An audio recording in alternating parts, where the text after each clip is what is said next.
Initié par les autorités de transition, le dialogue intermalien a pour but de ramener la paix et la réconciliation dans notre pays après l'échec de l'accord signé en 2015. Mais dans les propositions faites lors des phases précédentes, d'autres sujets se sont révélés, parmi lesquels la prolongation de la transition. Ce qui est très important, c'est que les Maliens ont eu la chance de s'exprimer librement, sans aucune influence et sans tabou. Toutes les questions étaient les bienvenues. C'est pourquoi, au-delà des termes de référence, il y a eu d'autres questions qui ont été soulevées, comme vous venez de le dire. Effectivement, c'est des préoccupations des Maliens. Parce que pour parler d'élections, il faut que le pays soit sécurisé. Et il faut donner la priorité à la sécurisation du pays, que les candidats puissent aller à l'intérieur du pays battre campagne.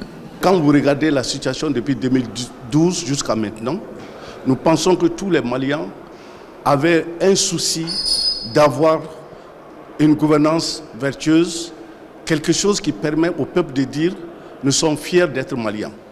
Et nous pensons que aujourd'hui, quand vous faites asseoir 10 ou 15 Maliens, vous allez trouver peut-être sur les 10, 8 ou 9 vont forcément mentionner par exemple la prolongation de la transition, la candidature du président de la République pour les prochaines élections.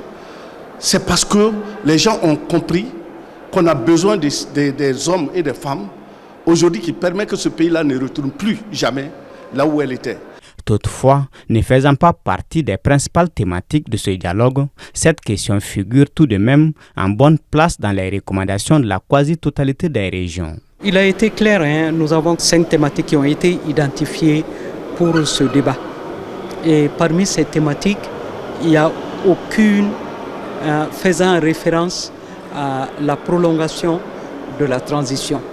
Donc le président du comité de pilotage a été clair par rapport à cela. Ce sont des questions hors sujet. Donc nous ne pouvons pas ne pas écouter les uns et les autres, mais véritablement cela ne fait pas partie de notre mandat. Non, en réalité, quand on donne la parole aux populations et qu'on leur dit qu'il n'y a pas de sujet tabou, les gens vont dire les sujets qui leur tiennent à cœur. Chacun est libre de s'exprimer. Vous avez dit effectivement que la question de la prolongation de la transition ne faisait pas partie des termes de référence, mais ça fait quand même partie du débat national au Mali. Les gens ont fait des propositions dans ce sens et je crois qu'il faut en tenir compte, il faut en parler. Cette dernière phase, qui s'achève ce vendredi 10 mai, fera la synthèse des propositions en retenant les seules recommandations qui devront être appliquées.